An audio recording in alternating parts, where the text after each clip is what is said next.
Halo.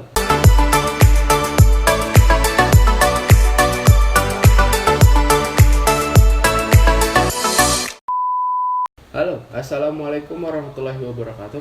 Nah, di sini saya akan ngasih tahu gimana caranya membuat RPP.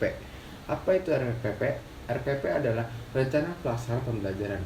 Bagi kita seorang guru itu sangat penting membuat RPP, karena RPP adalah sebagai pedoman kita untuk memberi materi pembelajaran kepada peserta didik.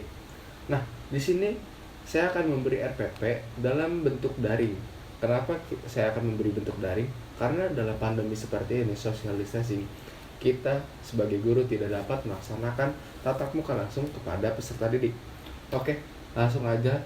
Kalau begitu, kita langsung lihat cara pembuatan RPP. Ya, ini kita lihat bagian dari RPP ini. Yang pertama itu kita harus tahu kita akan mengajar di sekolah mana. Kita ambil contoh di sini. Saya pakai SMP Negeri UY karena itu sebagai contoh doang ya.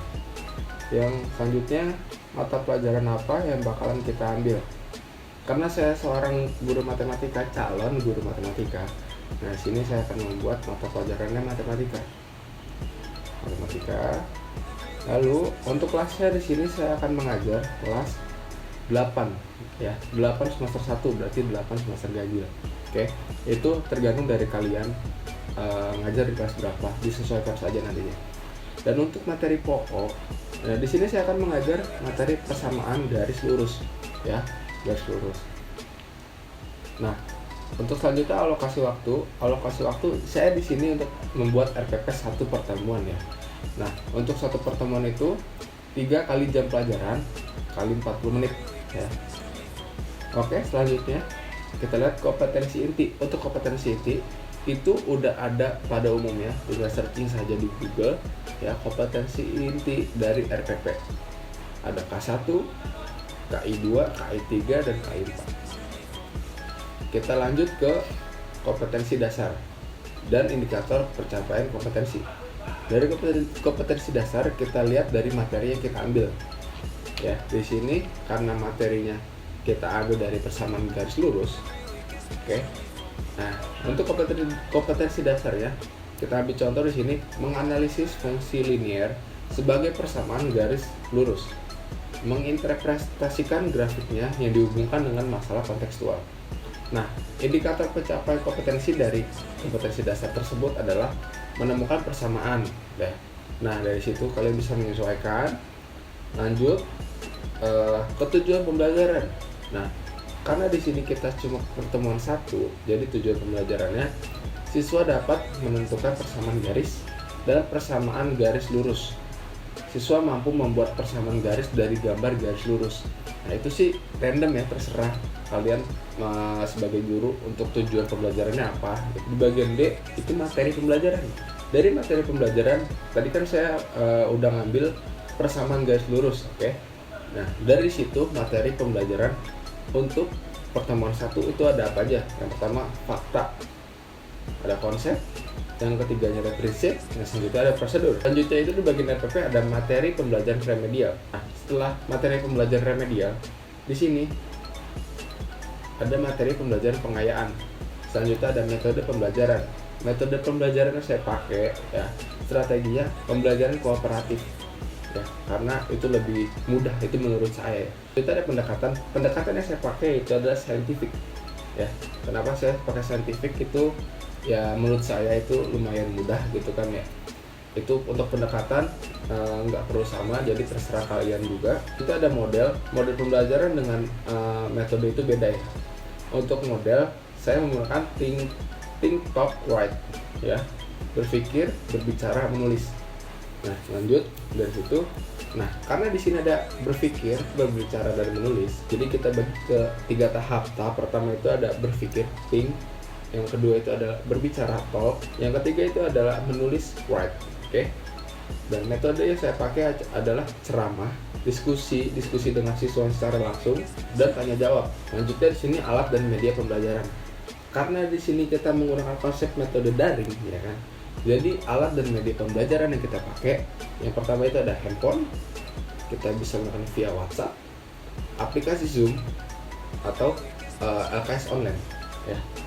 Nah, untuk sumber belajar Di sini saya menggunakan buku Guru Matematika SMP kelas 8 Kementerian Pendidikan dan Kebudayaan Republik Indonesia tahun 2017, bentuknya PDF. Yang kedua, buku siswa Matematika SMP kelas 8 Kementerian Pendidikan dan Kebudayaan Republik Indonesia tahun 2017, bentuknya PDF. Yang ketiga itu sebagai situs link. Kita bisa nyari dari referensi internet gitu kan, yang bebas dari mana aja. Yang selanjutnya, langkah-langkah dalam pembelajaran.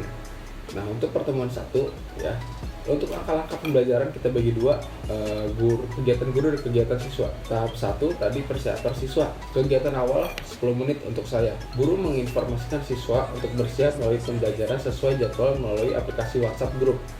Oke, karena ini prosedurnya daring ya. Kegiatan siswa mempersiapkan diri untuk bersiap memulai pembelajaran sesuai melalui aplikasi WhatsApp Group yang ada. Oke, lanjut lagi kita ke tahap 2, persepsi. Tahapan 3, penyampaian pembelajaran. Lanjut di sini tahap 4 yaitu motivasi. Oke, lanjut itu sih ya prosedural aja. Nah, kegiatan intinya di sini, kegiatan inti dari tahapan 1 yaitu berpikir. Nah, di sini guru memerintahkan siswa untuk mengamati persamaan garis dari persamaan garis lurus dan membuat persamaan garis dari gambar garis lurus yang diberikan melalui WhatsApp Group kelas. Untuk selanjutnya itu tahap 2 yaitu berbicara. Nah, yang selanjutnya ada white penulis. Selanjutnya itu ada kegiatan akhir. Itu sih terserah kalian sebagai guru gimana cara penutupan materinya. Kalau bagi saya yang pertama itu kesimpulan. Jadi kita sebagai guru harus menyimpulkan apa sih rangkuman dari materi yang sudah kita sampaikan barusan. Selanjutnya itu ada tahapan kedua. Nah, untuk pertemuan selanjutnya ini kita sebagai guru menjelaskan, meminta siswa untuk menghafal atau memahami materi yang sudah dipelajari barusan gitu. Lalu kita minta murid untuk mempelajari materi yang akan dipelajari selanjutnya. Dan yang ketiga itu penutupan. Nah, selanjutnya itu ada aspek penilaian. Yang pertama itu aspek yang dinilai sikap spiritual, sikap sosial, pengetahuan, keterampilan. Nah, selanjutnya teknik penilaiannya. Nih, yang pertama itu ada sikap sosial. Di sini ada sikap spiritual. Nah, di sini ada penilaian pengetahuan. Nah, kita golek lagi ke bawah. Ini ada program remedi ya. Di sini sekalian saya membuat juga LKS ya atau LKPD. Nah, dari LKS tersebut kita harus sesuaikan dengan materi apa yang sudah kita sampaikan kepada siswa tersebut. Jangan pernah kita memberi materi dalam LKS yang belum kita pelajari sama sekali kepada siswa tersebut. Oke, yang pertama kompetensi dasar. Nah, di dalam LKS ini kita akan menggunakan kompetensi dasar yang mana? Yang kedua itu indikator pencapaian dari LKS tersebut. Nah, jangan lupa di dalam LKPD itu kita harus memberi petunjuk cara pengerjaannya. Dari pembuatan LKS itu harus sesuai dengan kompetensi dasar, dan kalau bisa pembuatan LKS itu harus meningkat dari soal yang mudah ke tahap yang rada susah dikit, sulit yang medium, baru yang tingkat yang susah.